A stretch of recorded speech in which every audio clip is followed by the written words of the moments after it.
Billionaire judge sees nurse's bracelet, and what happened next would shake the foundations of St. Augustine Medical Center forever. The silver bracelet caught the harsh fluorescent light as Grace Miller's steady hands adjusted the IV drip for room 314. 3 a.m. in the cardiac wing meant the world outside had shrunk to beeping monitors, antiseptic scent, and the soft shuffle of her white sneakers against polished linoleum. 7 years of night shifts had taught her that hospitals never truly slept. They just held their breath between crises.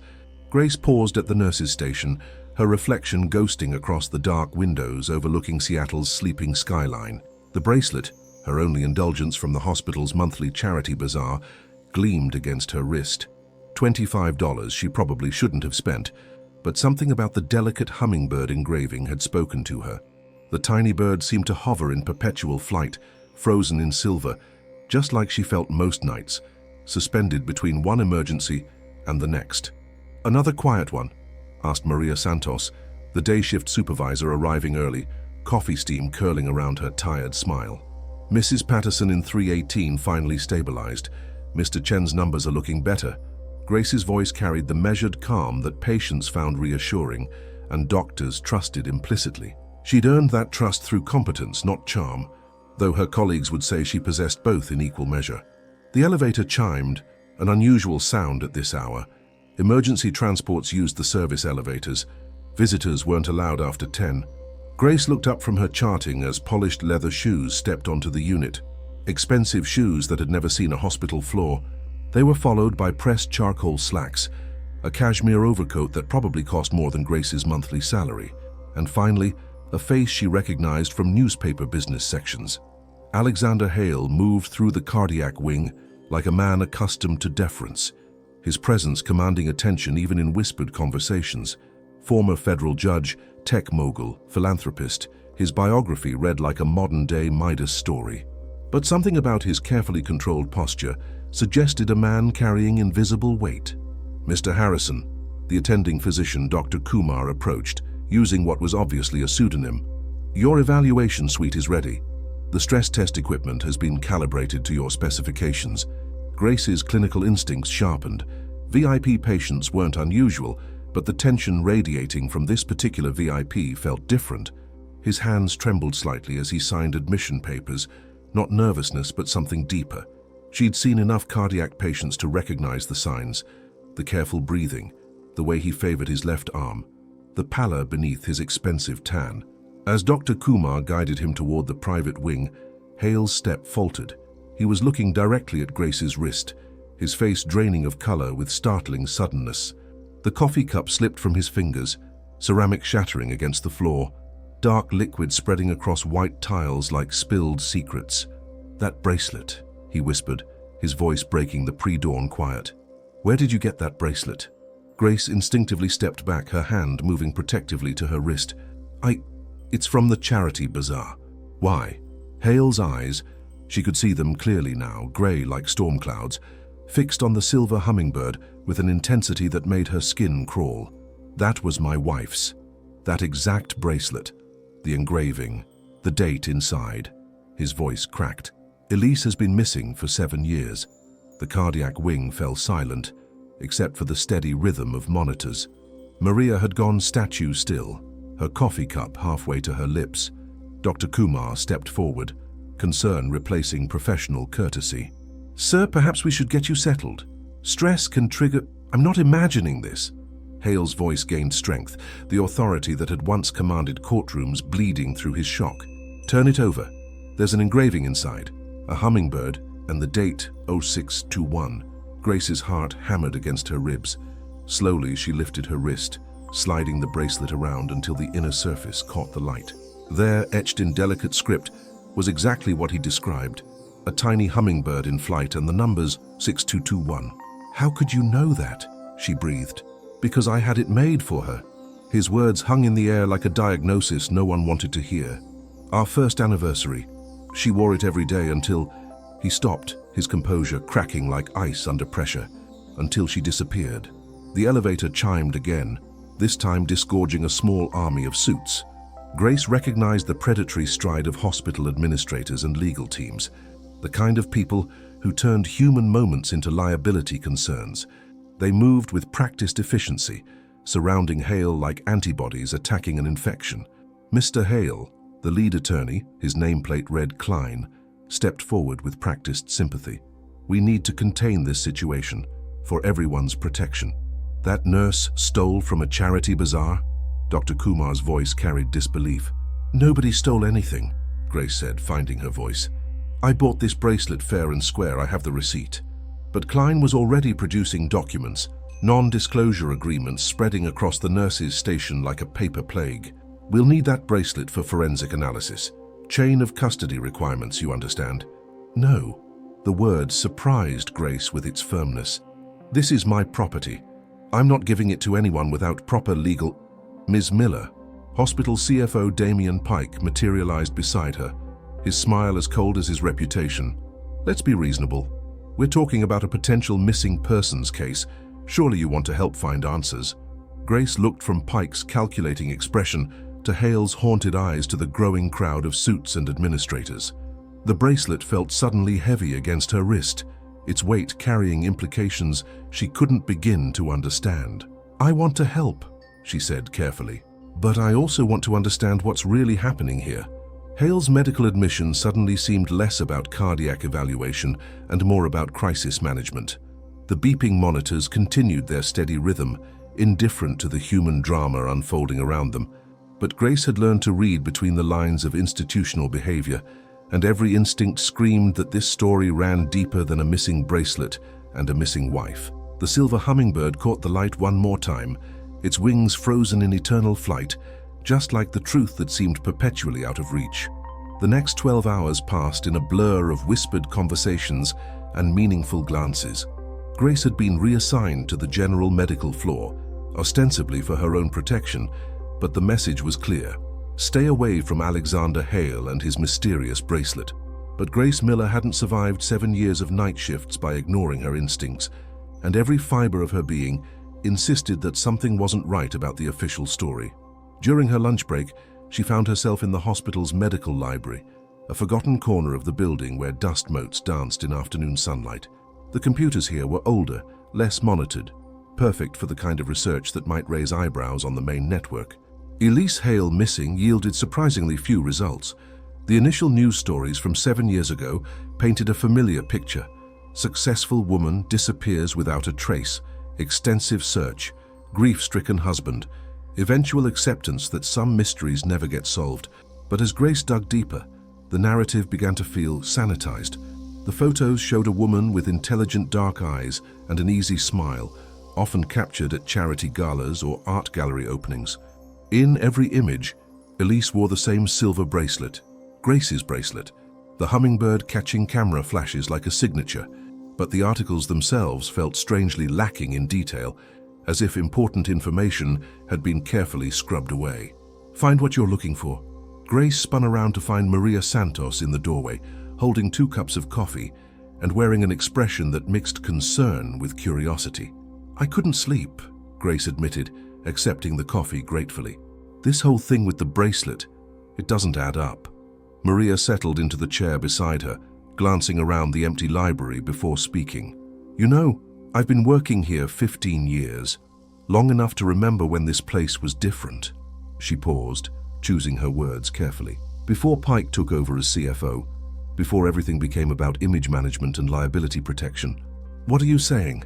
"I'm saying that Damien Pike didn't get where he is by letting inconvenient truths interfere with profitable narratives."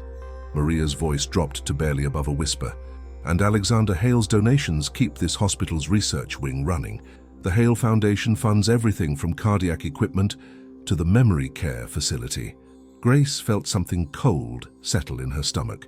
Memory care, state-of-the-art Alzheimer's and dementia treatment center, opened about 6 years ago with a massive Hale Foundation grant. Maria met Grace's eyes. Funny timing considering his wife had been missing for a year by then. The pieces clicked into place with sickening clarity.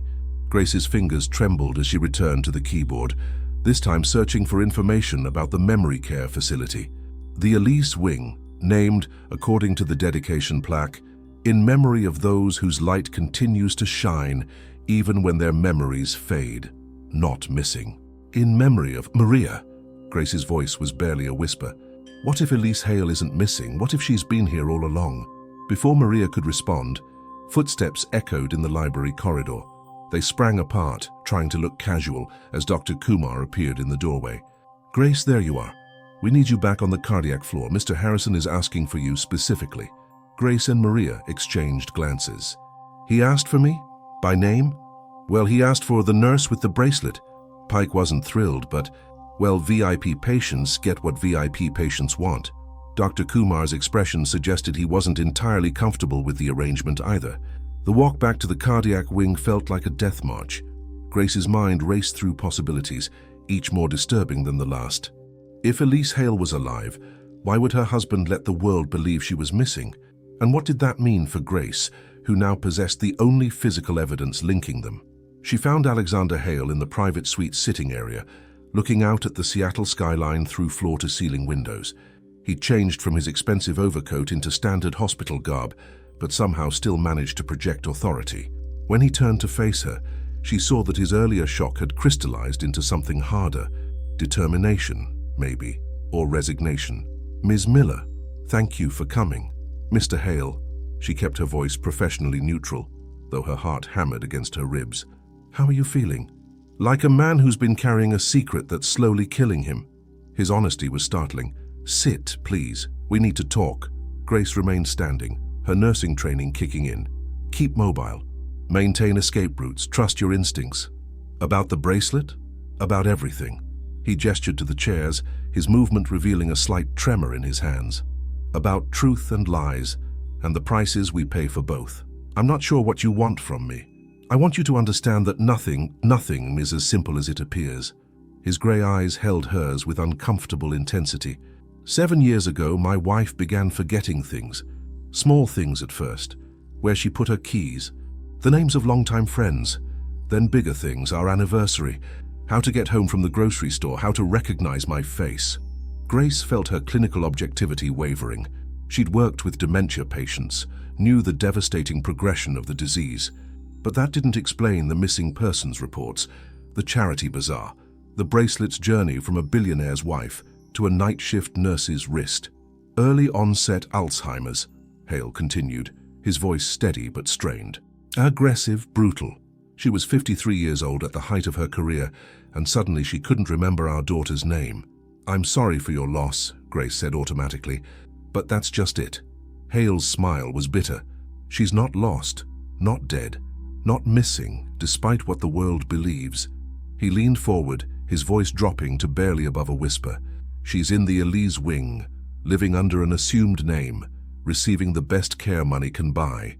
Care that I pay for through shell companies and charitable donations, so complex that even I sometimes lose track of the paper trail. The floor seemed to tilt beneath Grace's feet. You've been hiding your wife in your own memorial wing? Protecting her, he corrected sharply.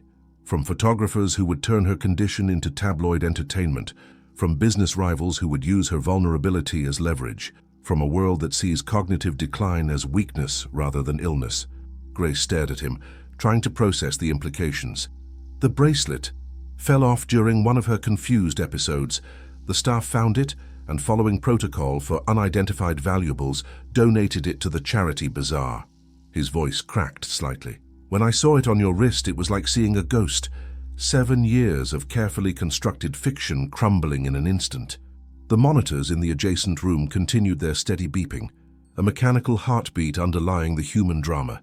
Grace found herself believing him, not because his story made perfect sense, but because it explained the careful choreography of lies that had surrounded this situation from the beginning.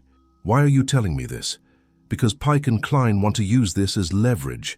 They're talking about legal guardianship, about power of attorney, about making me sign over control of Foundation assets in exchange for keeping Elise's location secret.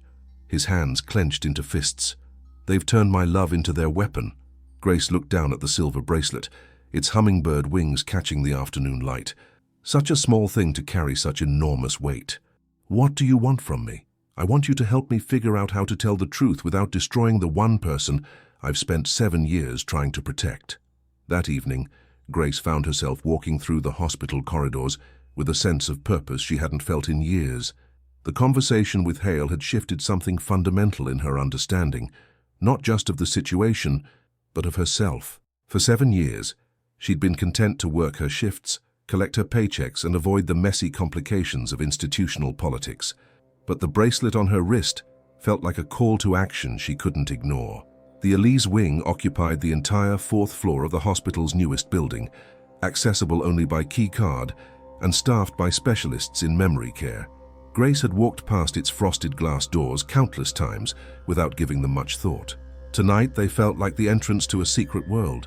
Working late again?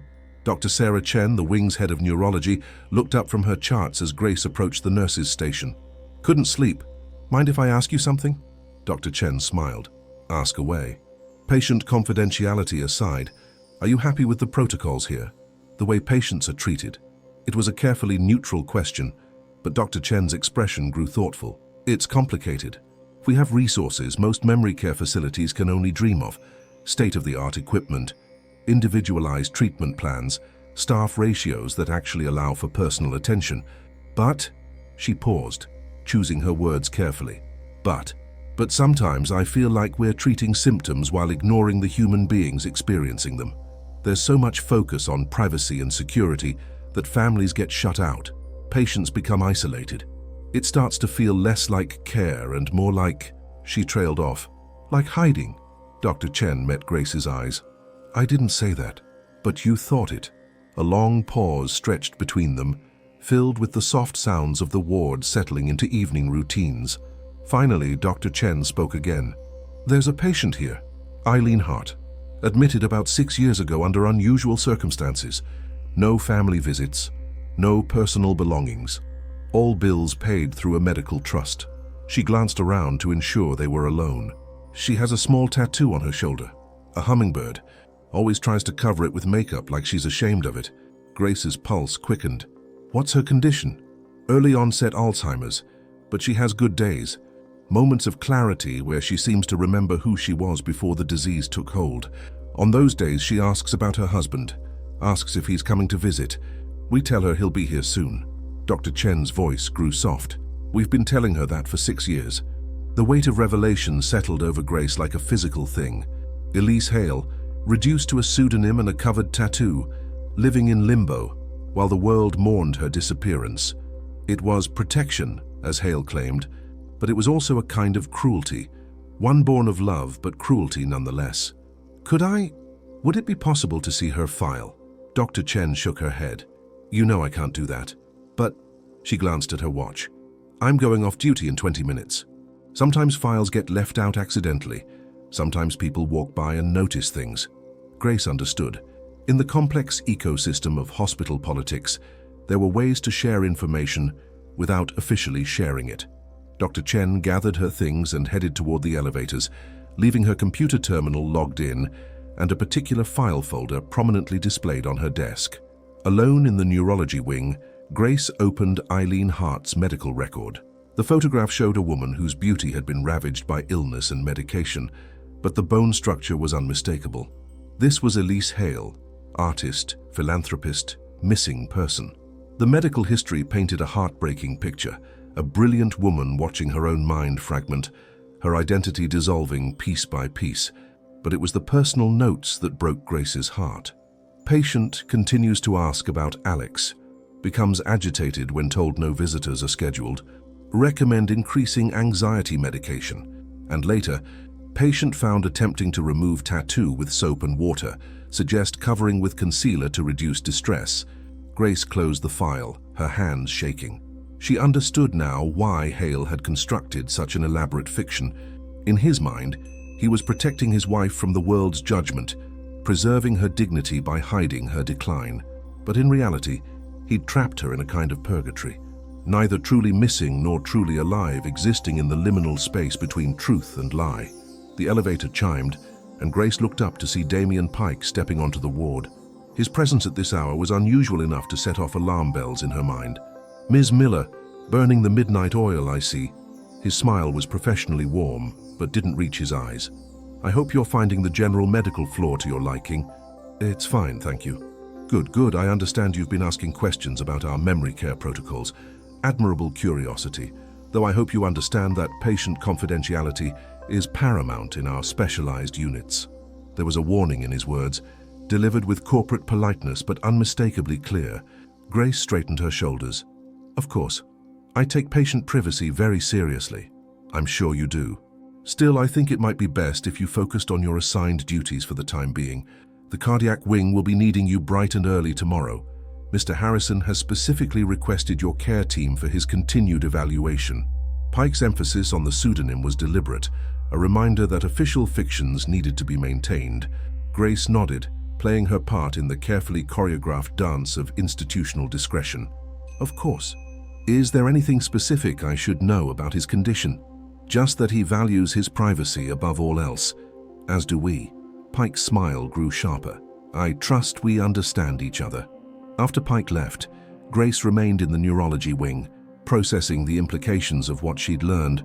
Elise Hale was alive but trapped in a situation that served everyone's interests except her own. Hale protected his reputation and his wife's dignity. Pike maintained his profitable relationship with the Hale Foundation. The hospital avoided scandal while providing premium care. Everyone won except the woman at the center of it all, who spent her lucid moments asking for a husband who would never come, living under a false name in a wing dedicated to her own memory. Grace looked down at the silver bracelet, its hummingbird wings catching the fluorescent light. The tiny bird seemed to mock her with its frozen flight, trapped in silver, just as Elise was trapped in her husband's well-intentioned lies. But unlike the bracelet, Elise's prison was one that could potentially be opened if Grace had the courage to find the key. The question wasn't whether she should act, but how to do so without destroying the very person she was trying to help. Truth and compassion didn't always align, and Grace was beginning to understand that the most difficult moral choices were often between two different types of love. The next morning brought an unexpected visitor to the cardiac wing. Grace was reviewing patient charts when she looked up to see a woman in her 30s approaching the nurse's station, expensive clothes, confident stride, and eyes that held the same storm gray intensity as Alexander Hale's. "Excuse me, I'm looking for information about a patient, Alexander Hale, though I understand he may be using a different name." Grace's training kicked in automatically. "I'm sorry, but patient information is confidential. Are you family?" "I'm his daughter, Rebecca Hale." She produced ID and what appeared to be legal documentation. "And I have some serious concerns about what my father is doing here." Dr. Kumar appeared at Grace's shoulder, drawn by the mention of their VIP patient. "Ms. Hale, I'm Dr. Kumar. Perhaps we could discuss this in a more private setting." "Actually, I'd prefer to speak with this nurse." Rebecca's gaze fixed on Grace with uncomfortable intensity. "You're the one with my mother's bracelet, aren't you?" The cardiac wing seemed to freeze around them. Other staff members continued their work, but Grace could feel their attention shifting toward the unfolding drama. She touched the bracelet unconsciously, its weight suddenly feeling like an anchor. "Your mother's? Elise Hale, my mother, the woman the whole world thinks is missing." Rebecca's voice carried barely controlled anger. "The woman my father has been hiding for 7 years while I've grieved her loss." Dr. Kumar stepped forward. "Ms. Hale, perhaps we should—" "No." Rebecca's voice cut through his diplomatic attempt at de-escalation. "I'm tired of family conferences and NDAs and lawyers managing every conversation about my own mother.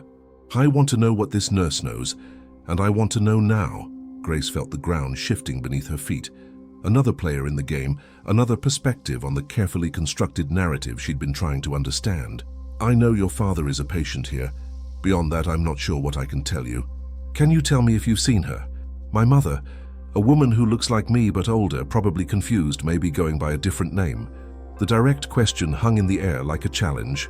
Grace looked at Dr. Kumar, who gave an almost imperceptible shake of his head, a reminder of protocols, confidentiality requirements, the institutional machinery that protected information as zealously as it protected reputation. But Rebecca pressed on. "I've been searching for 6 years, ever since I figured out that the missing person story was bullshit. I've hired private investigators, followed paper trails, traced foundation donations. Every lead pointed back here, to this hospital, to my father's charitable giving." Her voice cracked slightly. "I know she's alive, I know she's here, and I know he's been keeping us apart." Grace made a decision that would have terrified her cautious nature just days earlier. Room 427, in the memory care wing. She goes by Eileen Hart now. Dr. Kumar's sharp intake of breath was audible, but Rebecca's expression shifted from anger to something approaching relief. "Thank you." The words were barely a whisper. How is she? That's not for me to say. But if you're her daughter, you have rights that go beyond your father's wishes. Before anyone could respond, the elevator chimed and disgorged another small army, this time led by Attorney Klein and followed closely by Alexander Hale himself. He looked haggard, his earlier composure replaced by something approaching desperation. "Rebecca." His voice carried a complex mixture of love, fear, and resignation. "What are you doing here?" "What I should have done years ago. I'm here to see Mom." The corridor fell silent except for the steady beeping of monitors and the distant hum of medical equipment. Grace found herself at the center of a family drama that felt both intimate and explosive, her simple act of honesty having lit a fuse she couldn't have anticipated. Klein stepped forward with practiced efficiency. "Ms. Hale, I think there's been a misunderstanding. Your mother's medical situation is complex, and visitation requires careful—" "Don't." Rebecca's voice cut through his legal speak like a blade. "Don't you dare try to manage me like you've been managing this whole situation. I'm 34 years old and I haven't seen my mother since I was 27.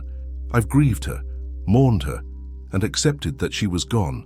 Now I find out she's been 20 minutes away this entire time." Hale stepped toward his daughter, his hands extended in a gesture of peace. "Becca, please, you don't understand the situation.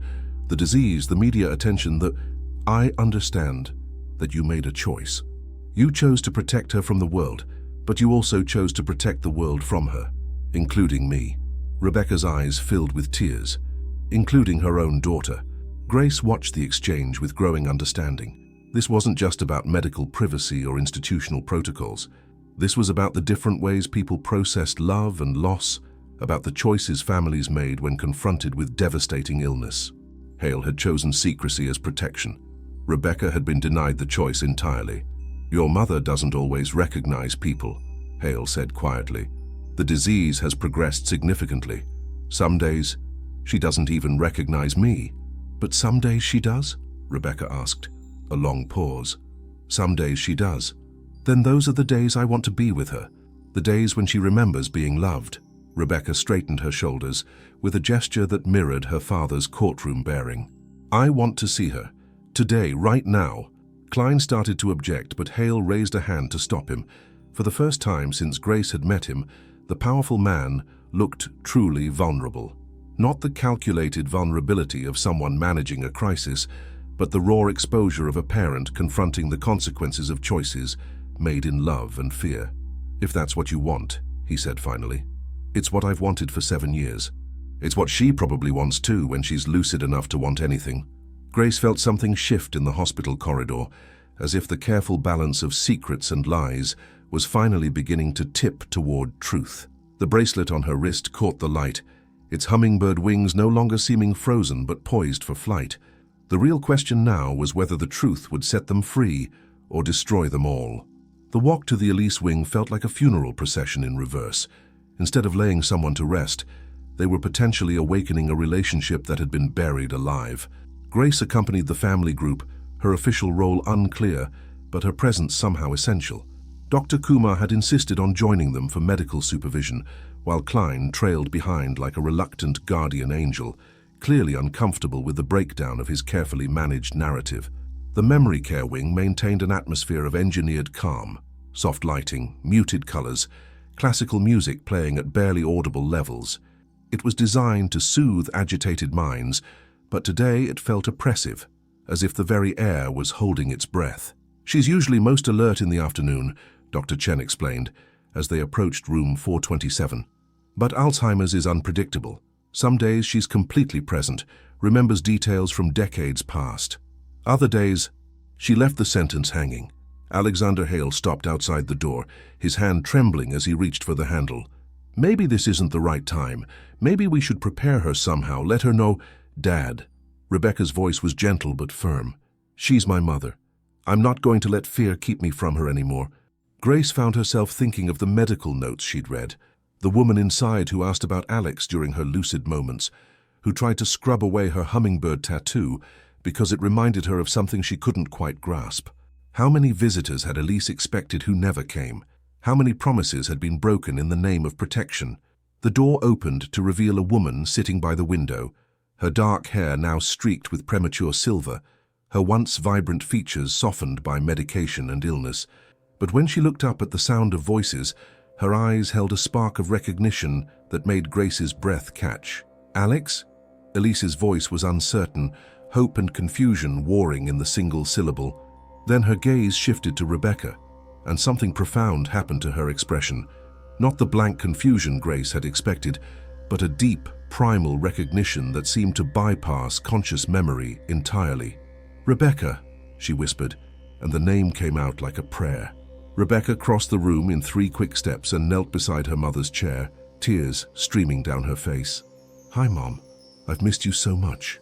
For a moment, the room held perfect silence, except for the soft sounds of reunion, whispered words, gentle touches, the kind of communication that transcended medical charts and legal documents. Grace felt her own eyes filling as she watched a daughter reclaim her mother from the careful custody of institutional care. Then Elise's gaze shifted to the bracelet on Grace's wrist, and her expression changed again. "That's mine," she said clearly, her voice stronger than it had been moments earlier. "The hummingbird. Alex gave it to me for our anniversary."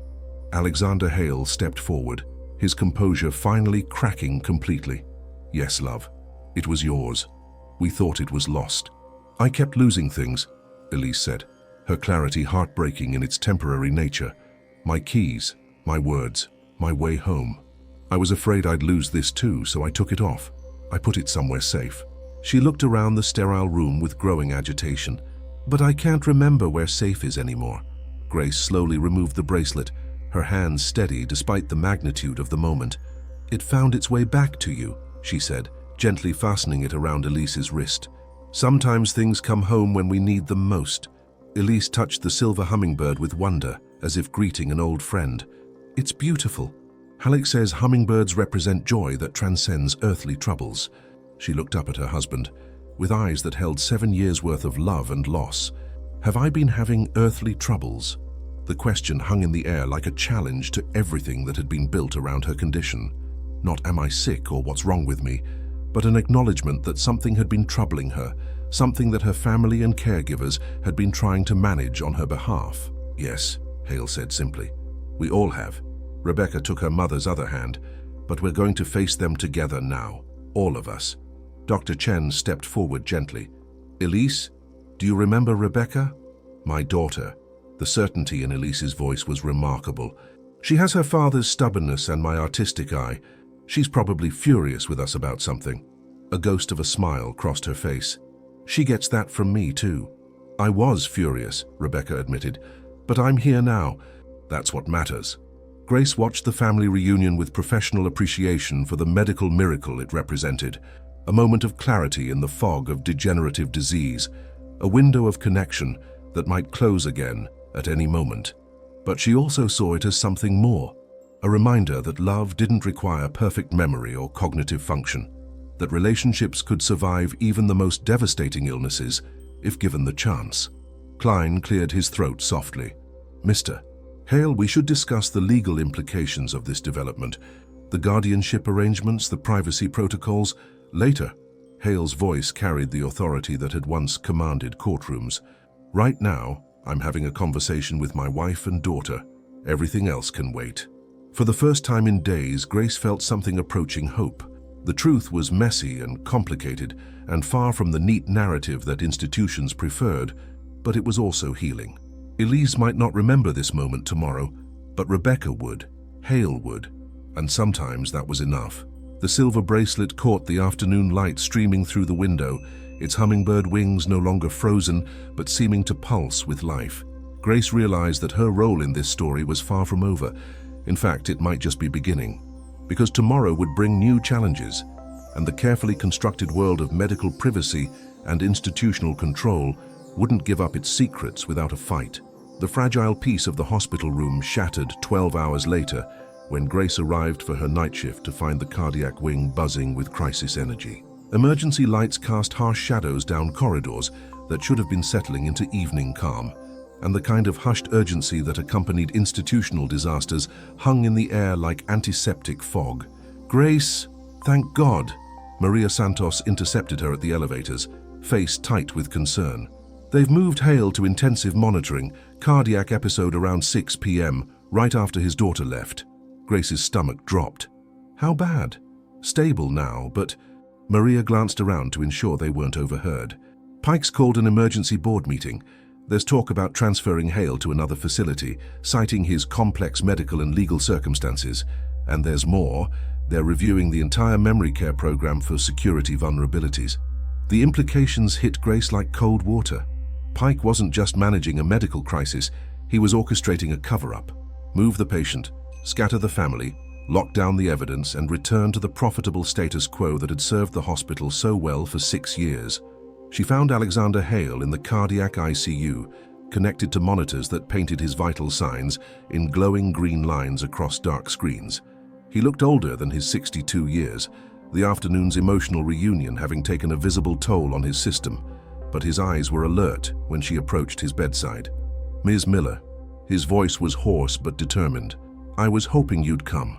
How are you feeling?" Like a man who's been holding his breath for 7 years and finally remembered how to exhale. He managed a weak smile. "The doctors say stress-induced arrhythmia. Nothing life-threatening if I avoid excitement." Grace checked his monitors with professional efficiency, but her attention was really focused on the man behind the medical data. "Your daughter seemed happy to reconnect with your wife. Rebecca wants to take Elise home. She's found a memory care specialist in Portland, someone who believes in family integration rather than institutional isolation." His voice carried a mixture of hope and terror. "She's threatening legal action if I try to stop her. And how do you feel about that?" Hale was quiet for a long moment, watching the rhythm of his own heartbeat traced across the monitor. Terrified. "For 7 years I've controlled every variable. Her environment, her caregivers, her medication schedule, her exposure to stress or confusion. I've built a perfect bubble around her condition." But bubbles aren't meant for living, are they? They're meant for protection, and sometimes protection becomes its own kind of prison.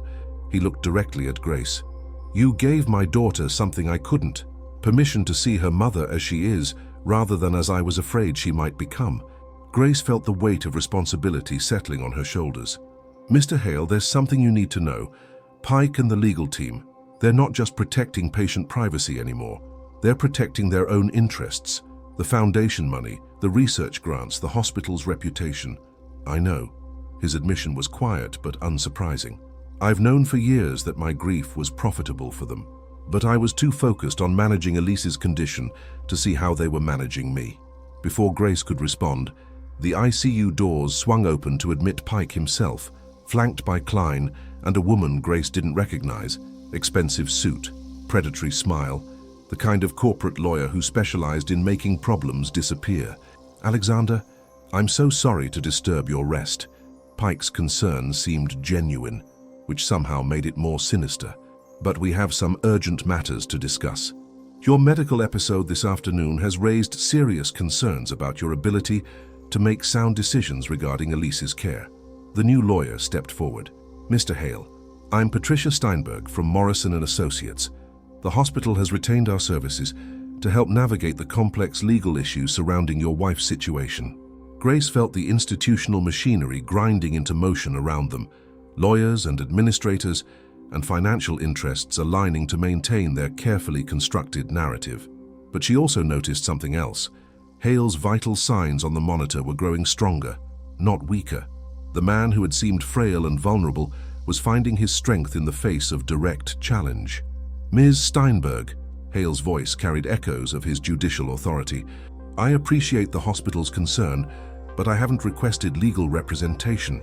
Nevertheless, given the potential for family disputes, media attention, and liability concerns, we believe professional guidance is essential." Steinberg's smile never wavered. "We've prepared some preliminary documents that would streamline decision-making processes and protect all parties involved." Grace recognized the setup. Legal documents that would formalize Pike's control over the situation while appearing to serve Hale's interests. She'd seen similar maneuvers in workers' compensation cases, insurance disputes, Any scenario where individual needs conflicted with institutional profits. I'd like to review any documents with my own legal counsel, Hale said carefully. Of course, but time is somewhat critical here. Pike's tone remained sympathetic. Your daughter has been making inquiries about transferring your wife to an outside facility. Such a move could be traumatic for someone in Elise's condition, not to mention the security risks involved in transporting a patient with her specific needs. Grace watched the dance of manipulation with growing anger. They were using Elise's condition as a weapon against her own family, turning medical necessity into institutional control. But she was also watching Hale, seeing him process the situation with the strategic mind that had made him successful in both law and business. Gentlemen, Ms. Steinberg, Hale said finally, I appreciate your concern for my family's welfare, but I think I need some time to process today's events before making any major decisions about my wife's care. It was a diplomatic non-answer, but Grace caught the subtle emphasis on my decisions. The man was buying time, regrouping, preparing for a battle he was finally ready to fight. As the legal team filed out, Pike lingered at the bedside. Alexander, I hope you understand that we're all on the same side here. The hospital has been like family to you and Elise. We'd hate to see that relationship complicated by outside influences. After they left, Grace found herself alone with Hale again. The monitors showed elevated heart rate and blood pressure, not medical crisis levels, but the physiological signature of a man preparing for war. They're scared, she observed. Yes, they are, and that makes them dangerous. Hale met her eyes. Ms. Miller, I need to ask you something, and I need you to be completely honest with me. Okay. Do you think I've been a good husband to my wife? The question caught her off guard with its vulnerability. Grace considered her response carefully, thinking of Elise in her sterile room, asking about Alex during her lucid moments, trying to scrub away the hummingbird tattoo that connected her to a life she could barely remember. I think you've been a loving husband who made impossible choices in an impossible situation, she said finally. But I also think that love sometimes means letting go of control. Hale nodded slowly. Then help me figure out how to let go without letting her fall. The next morning brought revelations that would reshape everything Grace thought she understood about the situation. She arrived early for her shift to find Rebecca Hale waiting in the hospital lobby, looking like she hadn't slept, but radiating a kind of determined energy that reminded Grace powerfully of her father. I need to show you something, Rebecca said without preamble. Something I found in my mother's belongings that changes everything. They walked to the hospital's small chapel, a quiet space where difficult conversations could happen away from the institutional machinery of monitors and legal teams. Rebecca produced a manila envelope, worn soft with handling. After Mom disappeared, Dad gave me a box of her personal items. Letters, photographs, artwork. I've been through them hundreds of times over the years, looking for clues about what happened to her. Rebecca's voice was steady but strained. 3 days ago, after learning she was alive, I went through everything again with new eyes. She pulled out a series of sketches, detailed drawings in Elise's distinctive artistic style, but dated from the months before her official disappearance. The images were disturbing. Faceless figures in medical coats, sterile rooms with barred windows, and recurring motifs of caged birds. She knew, Rebecca said simply. She knew what was happening to her mind, and she knew what Dad was planning to do about it. Grace studied the sketches with growing understanding. These weren't the confused doodles of someone losing cognitive function. They were the deliberate artistic expressions of a woman documenting her own institutionalization. There's more. Rebecca pulled out a series of letters, all in Elise's handwriting, but showing the progressive deterioration of her penmanship over time. She was writing to me, trying to explain what was happening. Look at this one. The letter was dated 6 months before Elise's disappearance. My dearest Rebecca, I know your father means well, but I'm frightened of disappearing while still alive. The doctors say my mind will go piece by piece, and Alex talks about facilities and specialized care, like their salvation rather than surrender. I need you to know that whatever happens, whatever story gets told about where I went, I want to be remembered as someone who lived fully until the very end, not someone who was hidden away from life because life became inconvenient. Grace felt something cold and sharp settle in her chest. She didn't want to be institutionalized. She was terrified of it. But more than that, She was terrified of being erased, of becoming a medical condition rather than a person, a problem to be managed rather than a life to be celebrated. Rebecca's voice cracked slightly, and that's exactly what happened. The chapel's stained glass windows cast colored shadows across the letters and sketches, turning Elise's artistic documentation into something that felt almost sacred. Grace thought of the woman she'd met yesterday, lucid and loving despite her condition, asking about the people who mattered to her. "What are you going to do with this?" "I'm going to use it to get her out of there." Rebecca's determination was absolute. "Not because I want to take her away from medical care, but because I want her to have choices about how she receives that care. The specialists I've consulted say there's no medical reason she can't live in a home environment with proper support." Before Grace could respond, her phone buzzed with a text from Maria. "Emergency board meeting moved to 10 a.m. Pike calling for immediate transfer protocols. Need you here now." Grace showed Rebecca the message. "They're moving faster than we expected. Then we need to move faster too." Rebecca gathered the letters and sketches with practiced efficiency. "Grace, I need to ask you something, and I need you to understand the implications. Would you be willing to testify about what you've observed regarding my mother's care?" The question hit Grace like a physical blow. Testifying would mean taking sides in a battle between institutional power and family rights, between professional protocol and human dignity. It would mean risking her career, her livelihood, everything she'd built over 7 years of careful competence. But it would also mean standing up for a woman who had been silenced by her own condition and the people who claimed to love her. What kind of testimony? Medical testimony about her cognitive state, her moments of lucidity, her expressed desires during clear periods. Legal testimony about the hospital's protocols and whether they serve patient interests or institutional interests. Rebecca paused. "It won't be easy.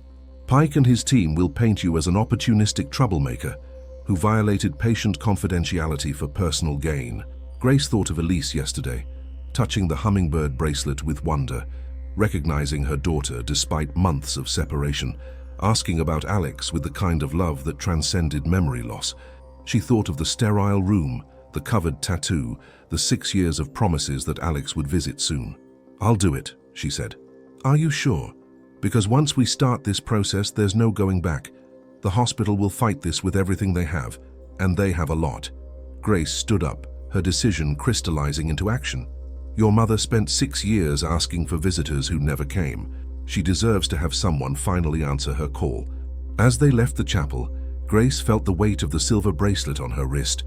No longer Elise's lost possession or Grace's simple indulgence, but a symbol of connection that had survived institutional control and family separation. The hummingbird's wings caught the morning light, and for the first time, they looked ready for flight. The real battle was about to begin, and Grace Miller was no longer just a witness to the unfolding drama. She was about to become its most crucial player. But first, she had a board meeting to attend, not as the compliant employee they expected, but as someone who finally understood the difference between following orders and doing what was right. The boardroom at St. Augustine Medical Center was designed to intimidate. Polished mahogany table, leather chairs that cost more than most people's cars, and floor-to-ceiling windows that offered commanding views of Seattle's skyline. Grace had never been inside before, and she understood now why Pike had chosen it for this particular performance. The room whispered power, success, institutional permanence, everything that a night shift nurse was supposed to respect and never challenge. But Grace Miller was no longer just a night shift nurse. She sat at one end of the enormous table, still wearing her scrubs, conspicuously out of place among the suits and legal documents. Pike commanded the head of the table like a general directing a campaign, flanked by Klein and the corporate lawyer Steinberg. Dr. Kumar sat uncomfortably to one side, clearly wishing he was anywhere else. Alexander Hale occupied the chair directly across from Grace, his cardiac monitors replaced by a portable device that tracked his heart rhythm with soft electronic beeps. "Thank you all for joining us on such short notice," Pike began, his voice carrying the practiced authority of someone accustomed to managing crises. "We're here to address a serious situation that threatens both patient welfare and institutional integrity." Grace felt the familiar tingle of pre-battle adrenaline. She'd been in enough workplace conflicts to recognize the opening moves of institutional warfare, the careful language, The appeals to policy and procedure, the way individual humanity got buried under layers of bureaucratic concern. As you know, Pike continued, Mr. Hale experienced a cardiac episode yesterday, following an emotionally charged encounter with his estranged daughter and his wife, who suffers from advanced Alzheimer's disease. Our medical team has determined that continued family contact poses significant risks to his cardiovascular health. That's not what the medical team determined. Dr. Kumar's voice was quiet but firm. We determined that Mr. Hale experienced stress-induced arrhythmia, which stabilized completely once he processed the emotional situation. There's no medical contraindication to family contact. Steinberg leaned forward with predatory efficiency. Dr. Kumar, while we appreciate your medical expertise, there are broader considerations here. Legal liability, patient privacy, institutional reputation, factors that extend beyond immediate medical concerns. Grace watched Hale during this exchange, noting the way his jaw tightened when they discussed his condition, as if he weren't in the room. The cardiac monitor showed elevated heart rate, but it was the rhythm of anger rather than illness. If I may, Hale said, his voice carrying echoes of judicial authority, I'd like to understand exactly what's being proposed here. Pike's smile was sympathetic, but implacable. Alexander, we think it would be best for everyone, you, Elise, the hospital, your daughter, if we transferred you to a cardiac facility better equipped to handle your complex medical needs. Simultaneously, we could arrange for Elise's transfer to a specialized memory care facility that focuses exclusively on advanced Alzheimer's cases. You want to separate us. We want to provide optimal care for both of you, free from the emotional complications that have proven so stressful. Grace realized she was watching the institutional equivalent of a chess match, with Pike moving pieces to isolate and control the people who threatened his carefully constructed narrative. Separate the family, control the information flow, return to the profitable status quo. And if I refuse, Steinberg answered before Pike could speak.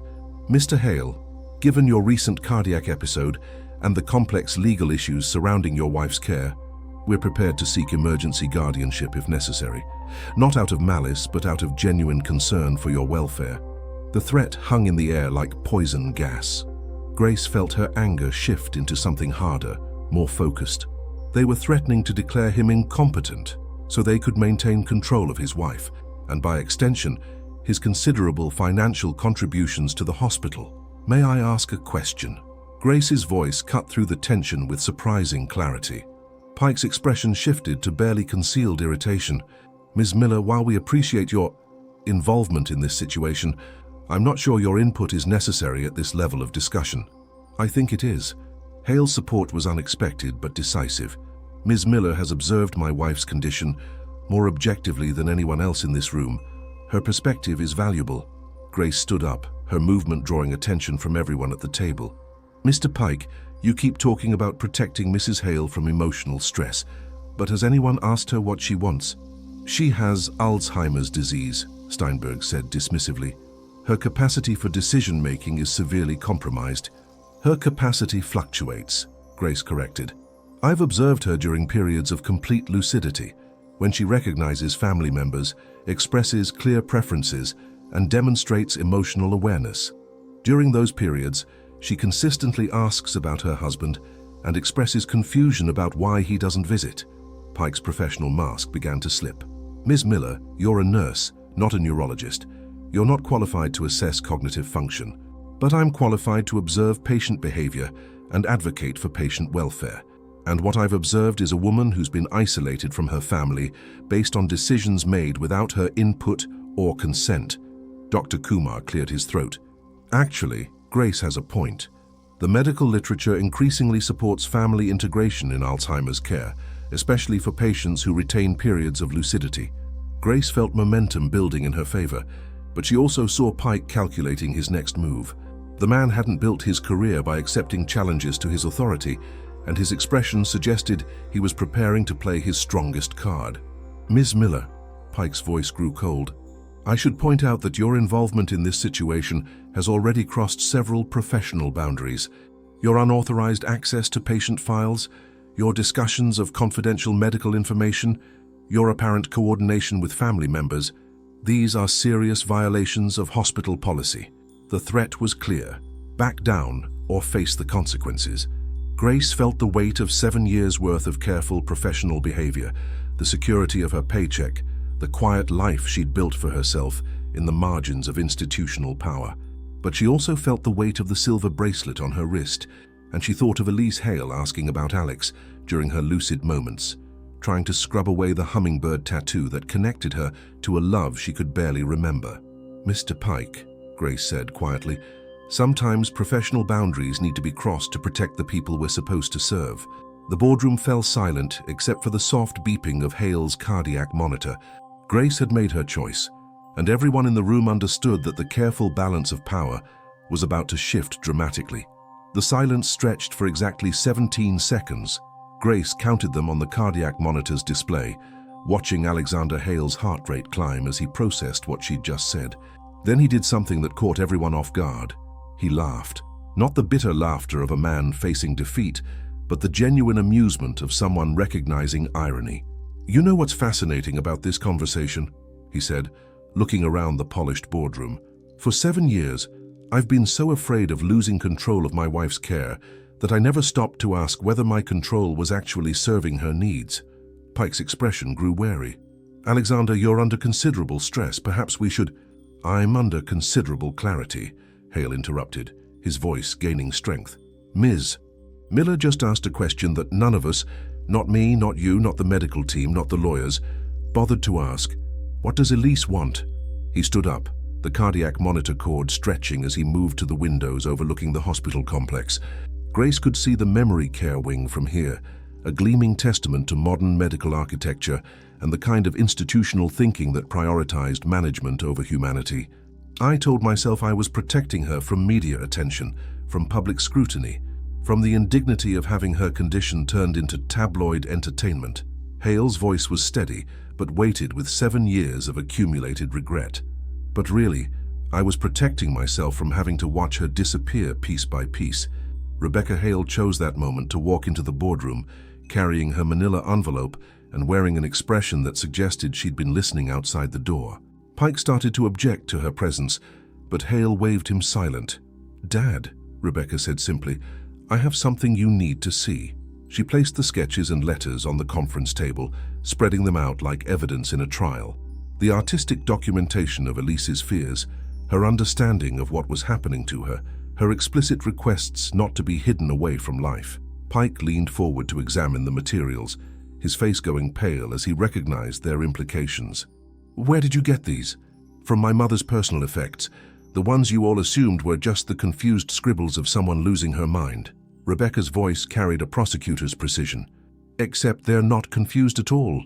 They're the clear, deliberate expressions of a woman who understood exactly what was being planned for her." Steinberg reached for the sketches. "These could be interpreted in many ways. Artistic expression isn't the same as legal competency." "You're right," Hale said quietly. "But human dignity is the same as human dignity, regardless of legal competency." He turned from the window to face the room. "I want to see my wife. Today. Right now. And I want to ask her what she wants, while she's lucid enough to tell me." "Mr. Hale, given your cardiac condition," Dr. Kumar began. "My cardiac condition is stable. My emotional condition is finally healing." Hale's smile was sad but determined. "Dr. Kumar, you've been treating me for stress-induced arrhythmia. Want to know what's actually stressing me? 7 years of lying to myself about what love looks like." Grace felt something shift in the room's energy. Pike still controlled the institutional machinery, still held the power of policy and procedure, but the moral authority was flowing toward truth in ways that couldn't be managed or contained. "This is highly irregular," Pike said, but his voice lacked its earlier confidence. "So was hiding a man's wife from him for 6 years," Rebecca replied sharply. "We were providing medical care according to what my father wanted, not what my mother wanted." Rebecca's anger was controlled but laser-focused, and what my father wanted was shaped by fear and guilt and a system that profits from keeping families separated and scared. Grace watched the confrontation with professional fascination. This wasn't just about one family's private struggle anymore.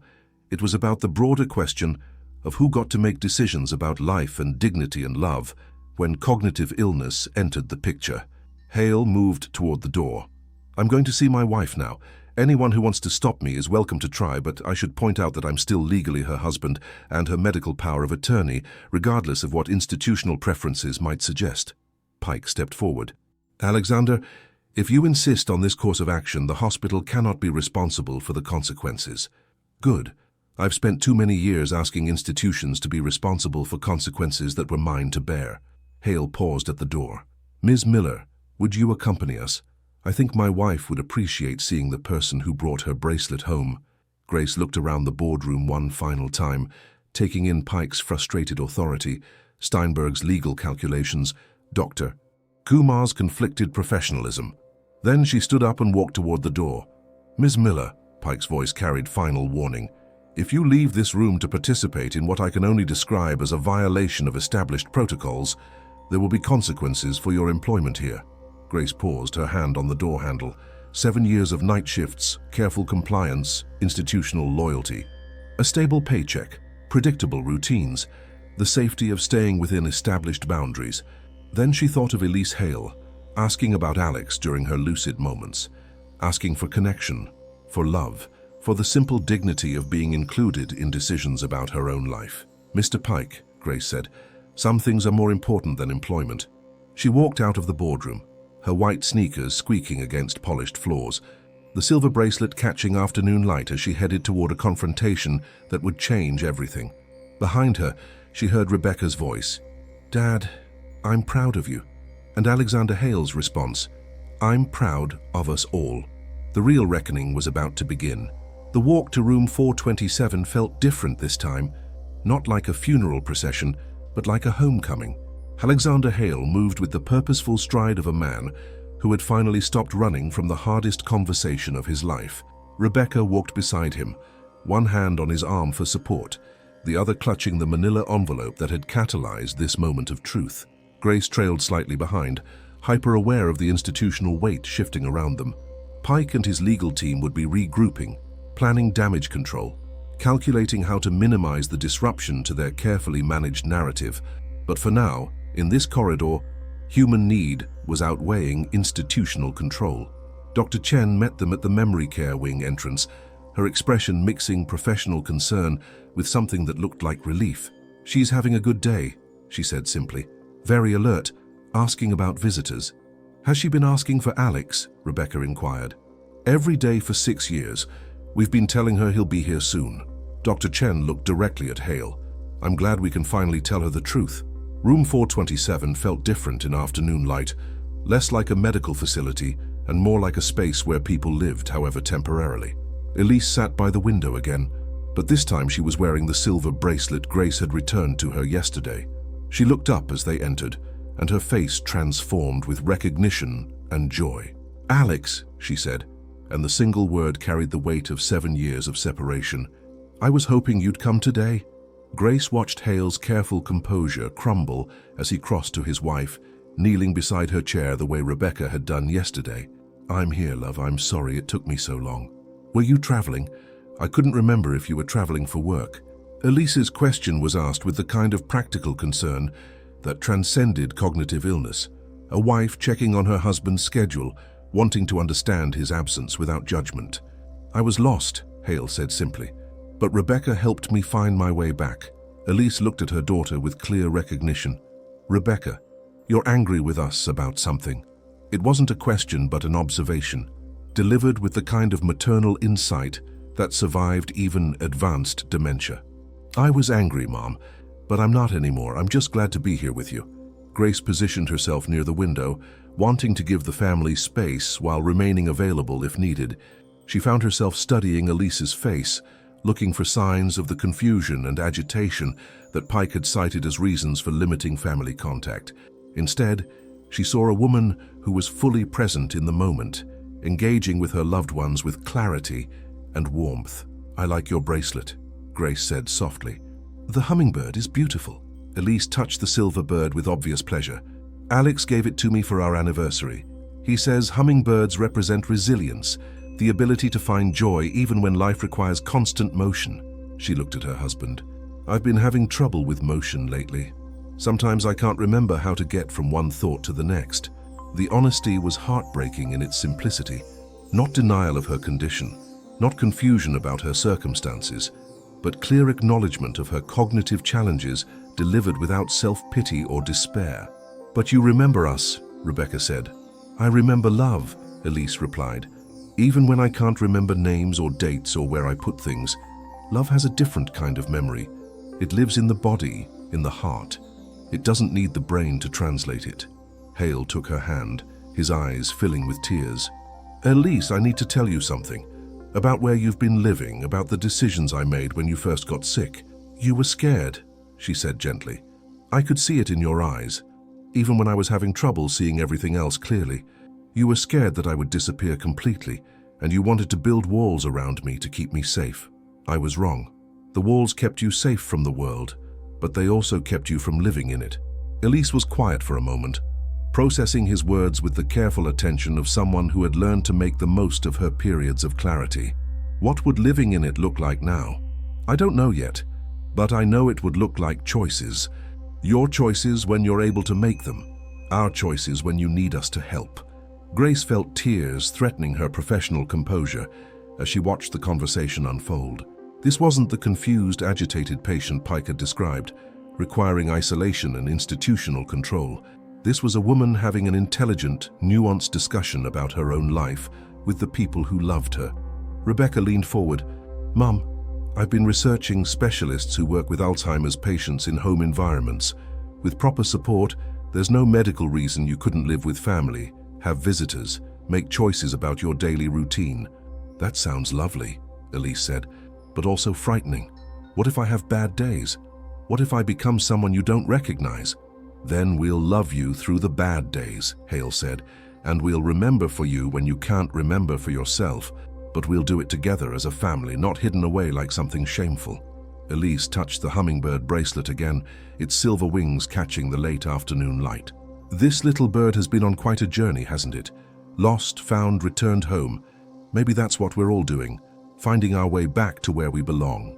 Grace realized she was witnessing something rare.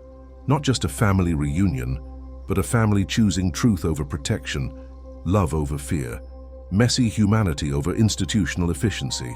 The silver bracelet had become more than jewelry. It was a symbol of connection that had survived separation, a reminder that love could transcend even the most devastating circumstances. Outside room 427, she could hear the distant sounds of the hospital's evening routines beginning. Pike would be planning his next move, the legal team would be calculating liability, the institutional machinery would be grinding toward damage control.